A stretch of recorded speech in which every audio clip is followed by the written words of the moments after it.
시청자 여러분 안녕하세요. 머니홀라 시간입니다. 저희가 프로그램에서 주로 주식 얘기 많이 했습니다만은 오늘은 요즘 관심이 뜨거운 가상자산 공부하는 시간 한번 가져보겠습니다. 이 가상자산거래소 빗썸 김영진 부사장 모셨습니다. 어서 오십시오. 안녕하십니까.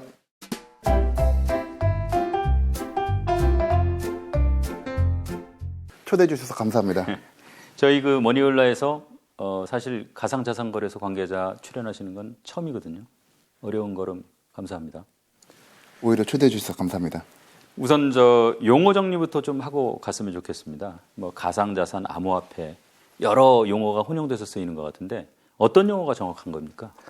그 우리나라 특근법에서 처음으로 가상자산이란 정의로 법을 개정을 했습니다. 그래서 그 이후에 이제 저희 모든 그 거래소나 이런 그 코인 관계자들은 가상자산이라는 이름으로 사용을 하고 있습니다. 그래서 앞으로는 가상자산이라는 이름으로 사용하시면 될 것 같습니다. 예. 이게 뭐 비트코인, 알트코인 뭐 이런 용어들이 많아요. 이 종류가 뭐 여러 가지인 것 같은데 어떻게 분류하죠? 먼저 시대 흐름별로 분류하는 방식이 있습니다. 뭐 1세대는 2009년에 처음 나온 비트코인과 같은 1세대 코인이 있다라고 할 수 있고요. 2세대는 비트코인에서 진화를 시도한 이더리움과 같은 코인들이 있다라고 할 수 있습니다. 그 외에 3세대 코인으로 뭐 폴카닷이나 뭐 루나나 크레이튼과 같은 이더리움에서 더욱더 진화한 코인들이 새로 나오고 있는 상황이고요. 그거 외에도 이제 다른 분류 방식이 있습니다. 뭐 예를 들자면은 뭐 유럽이나 학계에서 많이 쓰는 방식인데, 가상자산의 그런 기능적 특징을 바탕으로 해서 페이먼트 코인, 지급을 위한 코인이다. 또는 유틸리티 코인, 플랫폼 코인을 하기 위한 코인이다. 그리고 그 외에 뭐 증권형 코인이다라고 해서 기존의 그런 재산이나 권리를 증서화했던 증권을 코인에 연결시키는 그런 형태로도 좀 구분을 하고는 있습니다. 아무래도 이 가상자산 대표 선수는 뭐 누가 뭐래도 비트코인일 테고요. 이더리움 정도가 이제 경쟁자라고 볼 수 있는 거죠? 예, 맞습니다. 둘 차이 좀 쉽고 간략하게 설명 좀 해주세요. 비트코인하고 이더리움은 그 시총 자체가 1위, 2위인 모습이어서 아무래도 경쟁자로 보이기도 하고요. 뭐 금융위에서 2021년도에 발표한 자료에 따르면 전체 가상자산의 시총이 2,660조 정도가 됩니다. 근데 그 중에서 비트코인은 약 40%를 차지하고 있고요. 이더리움은 약 20%를 차지하고 있습니다. 비트코인의 특징은 가장 먼저 만들어진 코인이다 보니까 되게 단순하면서도 몇 가지 기능이 없는 게 가장 큰 특징이고요. 그래서 지급만을 위한 수단으로 기본적으로 사용되고 있습니다. 이더리움 같은 경우는 원래 비탈릭이 처음 만들 때는 스마트 컨트랙트라는 기능을 시도하고 싶어 했습니다. 그래서 그 기능을 비트코인에 넣고 싶어 했으나 비트코인이 변화하지 않아서 독립해서 스스로 코인을 만들게 된 거고요. 스마트 컨트랙트는 이 컴퓨터 프로그램 자체에다가 코딩을 해서 이 계약 조건을 집어넣고 이 계약 조건이 달성이 되면 자동으로 계약을 수행하도록 되어 있는 구조입니다. 쉽게 얘기해서 중재인이 없이 모든 것을 실행할 수 있는 그런 구조인 거죠. 그래서 여러분들이 잘 알고 계시는 뭐 디파이나 뭐 NFT, 뭐 내용은 모르시더라도 많이 들어보셨을 거지 않습니까? 이러한 것들이 이 이더리움의 스마트 컨트랙트를 기반으로 해서 다 수행이 되고 있고요. 뭐 다오라든지 또 뭐 여러 가지 다른 코인들 아닌 토큰들은 이런 이더리움의 스마트 컨트랙트 바탕으로 역시 또 수행되고 있습니다. 이제 사실은 좀 어려운 내용이지만 오늘은 이제 뭐 전반적으로 좀 살피는 날이니까 다음에 한번 기회가 있으면 좀 깊이 한번 들여다보는 시간 한번 따로 갖겠습니다. 감사합니다. 이 빗썸 같은 가상자산 거래소에서 이제 우리가 흔히 얘기하는 코인을 상장할 때 뭐 기준 같은 게 있을 거 아닙니까? 네. 아무 코인이나 뭐 상장하고 그러진 않을 텐데요. 뭐 어떤 기준을 갖고 상장을 하세요? 뭐 그 해당 프로젝트가 어떤 프로젝트를 하고 있는 건지, 그 구성원들이 누구인 건지, 계속 그 프로젝트 활동을 지속하고 있는 건지, 기술력은 있는지, 이런 여러 가지 측면들을 모두 다 따져보고 있고요. 그런 부분들을 실제 저희 상장팀 내부에서도 검증을 하지만 외부의 그 검토 팀들이 따로 있습니다. 뭐 예를 들자면 공시를 하는 뭐 쟁글도 그 중에 하나인 거고 그 외 몇 가지 팀들을 통해서도 입체적으로 검증을 하고 있고요. 그리고 난 다음에 그 자료들을 가지고 저희가 뭐 특정인이 상장을 결정하거나 그러지는 않고요. 내부와 외부의 상장위원회가 별도로 있습니다. 그래서 내부 위원들이 검토하는 의견과 또 외부의 교수님들, 변호사님들, 검토하신 의견들을 같이 고려해서 상장을 진행하고는 있습니다. 일단 상장된 코인은 뭐 어느 정도 신뢰성이 좀 확보가 된 코인이다 이렇게 뭐 볼 수 있는 거예요? 네, 어느 정도 신뢰성을 저희가 검증한 코인인 건 분명히 맞고요. 다만 그 가상 자산이란 자체가 상당히 그 변동성이 많은 자산입니다. 그래서 저희가 항상 모든 걸 다 성공리에 다 가치를 올리고 싶지만 그거는 또 저희의 바람인 거고, 또한 저희는 항상 이제 그 가상 자산을 상장할 때 저희 상품을 올린다고 보고 있거든요. 그래서 좋은 상품을 많이 올릴수록 더 많은 그 고객들이 저희 그 거래소에 와서 거래를 한다라고 생각하기 때문에 그 시점 저희가 올릴 수 있는 좋은 상품들을 최대한 올리려고 하고 있습니다. 부사장님, 지난해 11월 보니까 비트코인이 한 8천만 원 선이었어요. 근데 이제 방송 들어오기 전에 보니까 빗성거래소에서 5,200만 원 조금 넘던데, 거래소 운영하시는 분 입장에서 뭐 앞으로 비트코인 가격 어떻게 될 걸로 보십니까? 비트코인 가격을 예측한다는 게 사실 뭐 제가 점쟁이도 아니고 뭐 쉬운 얘기는 아닌데, 저는 이제 비트코인이 계속 우상향할 거라고 보고 있습니다. 이제 이유는요? 그 이유는 이제 많은 사람들이 투자할 때 여러 가지 포인트를 보는데요. 이제 가장 중요한 거는 대부분 고점을 보십니다. 예. 고점을 보고 8천만 원 지금 말씀하셨지 않습니까? 8천만 원 보시고 말씀을 주시는데, 근데 저는 이제 그런 관점보다는 사실은 이제 저점을 봐야 된다고 생각하거든요. 저점을 봐야 되는 이유가 뭐냐면은 2017년도부터 예를 들어서 17년도에 저점은 비트코인이 한 100만 원 정도 됐었거든요. 예. 근데 18년도에 저점은 한 300만 원 정도 됩니다. 19년도에 저점도 한 300만 원이 좀 넘습니다. 20년도에는 한 600만 원 정도 되고요. 예. 21년도에는 한 3천만 원 정도 됩니다. 예. 22년도엔 현재는 한 4천만 원 정도 되거든요. 그러니까 지금까지 비트코인이 17년 이후만 이렇게 봤을 때, 물론 더 앞은 더 그렇고요. 가격이 전년도보다 낮아진 적이 없습니다. 저점이. 저점 기준이죠. 예, 저점 기준입니다.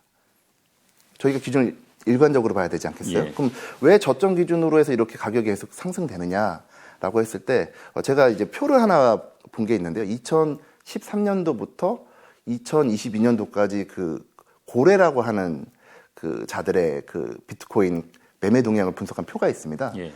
2014년부터 22년도 사이에 비트코인을 1000개 이상 들고 있는 지갑의 흐름과 예. 그다음에 비트코인의 가격을 서로 비교해 봤을 때, 예. 가격이 상승하는 시기에는 이 지갑 1000개 이상 들고 있는 지갑을 갖고 있는 사람들은 매도 포지션을 취하시고요. 예. 그리고 가격이 하락기에 있을 때는 이분들이 비트코인을 늘리는 포지션, 매수 포지션을 취하시거든요. 예. 그럼 지속적으로 14년부터 22년도까지 이런 포지션을 취한다는 것 자체가 안정적인 방향으로 가격을 상승시키는 역할을 해주고 있고, 실제 그 가격 자체도 저점 기준으로 계속 상승되고 있는 상황이어서 제가 봤을 때는 상승한다 이렇게 생각하고 있습니다.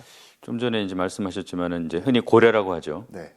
비트코인을 이제 많이 갖고 있는 네. 개인 투자자를 가리키는 이제 은어로 알고 있는데, 이제 미국서 보니까 그 고래들의 움직임이 어떻게 되는지 이 돈 받고 서비스하는 사이트도 있더라고요. 이 고래가 좀 이 시장을 과점하면서 가격을 좀 왜곡시키는 그런 측면은 없어요? 가상 자산이 비트코인이 익명성을 갖고 있다 보니까 사람들이 이제 물음표로 갖게 되고 음모론도 만들게 되고 또 관음증도 좀 생기다 보니까 비트코인을 많이 갖고 있는 사람을 쫓아보고, 그래서 이런 이야기가 나오는 거 아닐까라고 생각을 합니다. 예.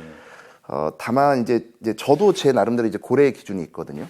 고래의 기준이 뭐냐면은 세 가지 전 생각하고 있습니다. 첫 번째는 2009년도부터 비트코인의 세계 미래가 있다라고 생각하고 세상의 변화를 위해서 꿈꿔오는 그런 되게 독특한 사람들, 본인이 생각하는 미래는 코인을 바탕으로, 가상자산을 바탕으로 움직일 거라 생각해서 많이 코인을 모아야 되겠다 생각하는 그런 사람들이 좀 있고요. 이런 분들은 자기 일이 다 있습니다.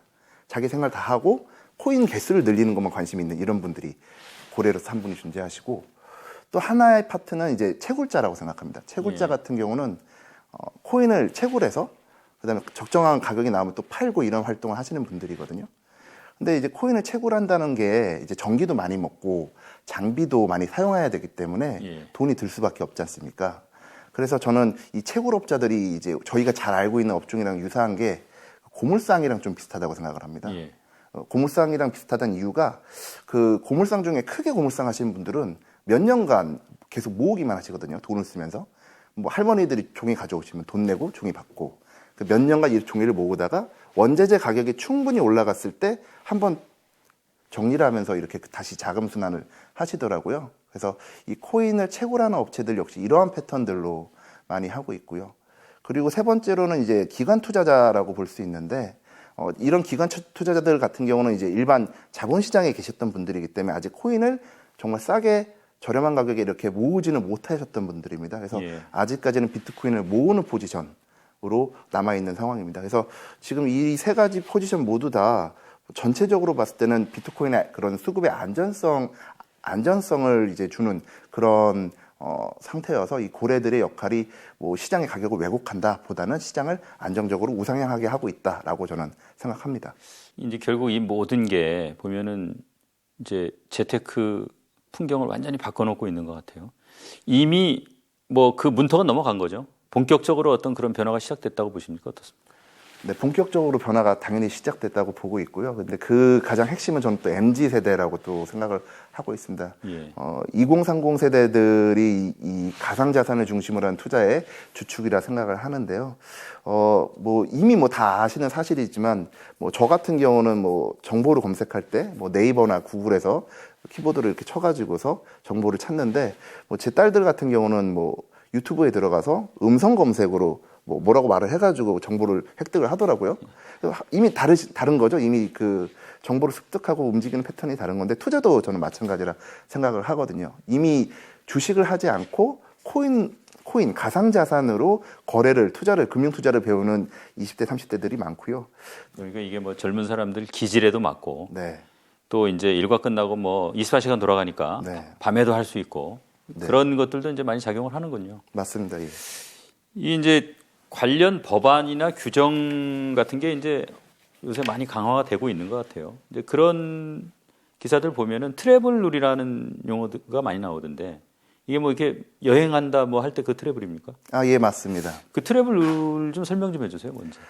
트래블룰을 가장 쉽게 이해하는 표현을 하자면은 저희 금융실명제는 잘 알고 있지 않습니까? 예. 대포 통장 쓰지 말고 내 통장만 써야 되고 통장 개수도 좀 제한하고 이런 금융실명제처럼 트래블룰은 가상자산에 대한 실명제다라고 이렇게 보시면 될 것 같아요. 예. 왜냐하면은 그 국제적으로 FATF, 그러니까 페데프라는 기구가 있거든요. 예. 근데 이 기구가 뭐 하는 곳이냐라고 했을 때 자금 세탁 방지 그리고 그 테러 자금 조달에 대한 예방 이런 걸 목적으로 만든 국제기구입니다. 갑자기 이제 뜬금없이 이 얘기를 하는 이유는 이제 국제적으로 미국과 서유럽을 중심으로 이 페데프라는 기구가 있고 이 페데프에서 요구하는 사항들을 충족하지 못할 경우에는 국제 신인도에도 문제가 생기고 금융거래에도 문제가 생기거든요. 국가적인 문제가 생기는 거죠. 근데 이 페데프에서 가상자산을 봤더니 이게 익명성도 있고 여기저기 옮겨 다닐 때 알 수도 없고 꼬리표도 모르겠고 누구 건지도 모르겠다. 라는 생각이 들다 보니까 이거는 자금 세탁에 쓰이기도 좋고 테러 자금에도 쓰일 수 있지 않겠냐라는 생각에 트래블룰, 즉 실명제를 좀 해야 되겠다라는 사항을 전 세계적으로 권고하게 되었고요. 그게 2019년도에 권고가 있었고요. 우리나라는 이렇게 특근법을 만들어서 이런 걸 잘 이행하겠다라고 법을 입법을 하고 21년도에 이제 가상자산 거래소들에 이런 의무들을 부과하는 신고 인가 제도를 도입을 하고 22년도에 이렇게 3월에 트래블룰을 시행을 하게 된 거죠. 그러니까 이게 이제 가상자산이 돌아다니는 경로를 다 파악을 하겠다 이런 거죠. 예, 맞습니다. 이게 그러니까 뭐 자금 세탁을 예방한다 이런 이제 명분도 있고 현실적으로도 그럴 필요가 있겠지만 이게 또 다른 측면에서 보면은 결국은 이제 세금 부과하고도 좀 관련이 있는 것 같아요. 맞습니다. 가상자산 세금 부과하는 건 어떻게 생각하세요? 당연히 돈을 벌면 세금을 내야 되는 게 맞다라고 생각을 합니다. 근데 지금 이제 저희 젊은 세대들 쪽을 좀 많이 보다 보면은 가상자산으로 돈을 많이 벌고 이제 아직까지 또 세금을 또 안 내는 상황에 있는 분들도 많이 있는데요. 저는 이 세금을 얘기하기 전에 앞서서 사실은 이 가상자산 시장 자체가 인제 나온 지 한 12년, 14년밖에 안 됐고 한국에 제대로 소개된 지는 불과 한 7, 8년 정도밖에 안 됐기 때문에 사실은 이런 시장 자체를 어떻게 이끌어 나가고 그다음에 사회적으로 이걸 어떻게 활용할지 어떻게 우리가 이런 가치를 만들 수 있을지 이런 부분을 좀 먼저 준비하는 게 좋다고 생각은 하긴 합니다. 다만 지금 말씀드린 그 트래블 룰 관련해서 이 트래블 룰이 누가 누구한테서 몇 개의 코인을 보냈다라는 내용이다 보니까 그러면 그 코인이 얼마에 산 건데 라는 정보만 사실 더 붙으면 이제 세금을 다 낼 수 있는 구조는 만들 수는 있거든요. 그렇죠. 네. 근데 다만 이제 현재 이제 이 트래블 룰이 국내에서는 이렇게 다 시행이 되는데 해외에서는 아직 시행이 안 되는 부분이 있다 보니까 뭐 해외에서 거래를 하시는 분들이라든가 예. 아니면은 이제 덱스라고 불리우는 저희처럼 이제 이런 회원가입을 하는 거래소가 아니라 분산화된 거래소가 있습니다. 뭐 예. 그런 분산화된 거래소에서 거래하시는 분들이라든가 아니면은 그 NFT와 같이 새로운 유형의 가상자산에 대해서는 좀 아직은 과세를 하기가 좀 어려운 부분이 있습니다. 이게 이제 투자자 입장에서 보면은 이제 좀 예상치 못한 뭐 거의 뭐 사기 수준의 어떤 그런 이제 상황들도 벌어지고 해서 법적인 안정성이 필요한 측면도 있고, 그렇지만 또 어떤 측면에서는 어떤 시장이 또 안착하기 전까지는 좀 여러 가지 그 시장이 안착할 수 있도록 좀 도와줘야 되는 그런 측면, 이 두 가지가 좀 이렇게 갈등이 있는 것 같은데, 투자자 입장에서는 이런 법제화, 뭐 트래블 룰 이런 것들이 갖는 뭐 명암은 어떻게 된다고 보세요? 돈을 열심히 벌려고 하는 분들한테는 되게 불편한 제도죠. 왜냐하면은 해야 할 의무들이 많이 늘었으니까요. 뭐 국내에서 거래를 하는 분들이야 상관이 없겠지만 이 가상자산이라는 게 전 세계적으로 동시에 다 같이 돌아가는 것이지 않습니까? 그리고 특히 국내에서는 아예 하지 않는 프로젝트, 해외에만 있는 프로젝트들도 있거든요. 그래서 이런 것들을 투자하고 싶은 분들은 이 절차가 되게 복잡해지기 때문에 돈을 버시기에 또는 투자를 하시기 좀 어려워진 부분은 분명히 있고요. 하지만 이제 그 외적인 부분을 보면은 이런 부분들도 있습니다. 뭐 보이스피싱 문제가 좀 많이 있지 않습니까? 근데 예전에는 가상자산을 통해 가지고 보이스피싱을 하는 그런 범죄자들이 많았는데 이 트래블 룰이 도입된 이후에는 그게 좀 많이 줄었어요. 예. 왜냐면은 코인을 가지고 도망을 가려면은 어쨌든 코인 계좌가 있어야 되는데 실명제가 들어와 있다 보니까 이 계좌를 구하기가 좀 어려운 부분도 있고요. 또 동시에 예전에는 다단계라고 해서 뭐 얼마를 넣으면은 얼마를 벌 수 있다라고 하는 이런 스캔과 같은 코인들도 많이 있었는데 그런 부분들도 좀 더 많이 줄어든 부분이 있고요. 거래소 역시도 개수가 좀 많이 줄어들면서 검증된 정부의 그런 그 신고를 득한 거래소만이 영업을 할 수 있기 때문에 어느 정도 필터링이 된 부분은 분명히 있습니다. 그래서 저는 소비자 보호적인 측면에서는 좀 더 좋아지지 않았냐라고 생각은 합니다. 요즘에 이제 주변에서 특히 이제 아까 MZ 세대 말씀하셨는데 주식 투자하다가 이거 가상 자산 투자하니까 주식은 재미없어서 못하겠다, 표현을 이렇게 해서 좀 괜찮은지 모르겠습니다만은 하여간 주식은 재미없다, 가상 자산이 좀 화끈하고 좋다, 이제 이래서 이제 가상 자산 투자로 또 많이 돌아서고 하는 것 같은데, 이거는 꼭 알고 투자를 해야 된다. 이 기본적으로 어떤 그런 사항이 있으면 좀 조언 좀 해주세요. 네, 가상자산 시장은 되게 변동성이 큽니다. 뭐 주식 시장처럼 뭐 사이드카 이런 것도 없고요. 뭐 어디까지 내려갈지도 정해진 게 없고 올라가는 것도 마찬가지긴 하지만요. 그리고 동시에 또 이 가상자산 시장 같은 경우에는 24시간 돌아갑니다. 뭐 밤낮이 없는 거죠. 쉴 시간도 없습니다. 그래서 뭐 예전에 무슨 뭐 명언처럼 어느 날 자고 일어났더니 내가 유명해졌더라, 뭐 이런 말들이 있지 않습니까? 근데 코인 시장에서는 어느 날 자고 일어났더니 잔고가 없더라, 이런 상황도 충분히 나올 수 있거든요. 예. 물론 잔고가 없어지지는 않습니다. 뭐 선물이나 이런 거래를, 극도의 리스크가 있는 거래를 해외에서 하시는 분들에게는 그런 경우들이 가끔씩 일어나긴 하는데 대부분의 사람들한테는 그런 모습은 나타나지는 않죠. 하지만 충분히 마이너스가 된 잔고를 볼 수가 있습니다. 그래서 저는 이제 말씀드리고 싶은 건 첫 번째로는 좀 안정적인 자산을 좀 기본적으로 좀 들고 가라. 뭐 비트코인, 이더리움 같은 경우도 아까 제가 저점을 말씀드렸지 않습니까? 계속 증가해왔습니다, 가치가. 작년에 저점 대비하면 올해 저점은 오히려 30% 가격이 상승한 상황이거든요. 그래서 이런 안전성 있는 자산들을 기본적으로 좀 포트폴리오에 꼭 포함을 시켜서 투자를 했으면 좋겠다라는 말씀을 드리고 싶고요. 그 외에 다른 뭐 작은 코인들, 알트 코인들이라고 하죠. 이런 코인들을 투자하실 때는 꼭 그 코인들에 대해서 좀 공부를 하시고 본인이 이 코인이 가치가 있다라고 생각을 한다면 조금씩 투자를 좀 하셨으면 좋겠다라는 말씀을 드리고 싶습니다. 투자할 때 뭐 요긴한 지표 어떤 게 있습니까? 좀 과학적으로 투자하는 방법. 워낙 리스크가 많은 종목이기 때문에 예. 과학적으로 투자한다고 해서 이건 하나의 장치일 뿐이지 그 이상 역할하기는 쉽지는 않지만 두 가지 측면을 봤으면 좋겠습니다. 정성적인 측면 분명히 봐야 되고.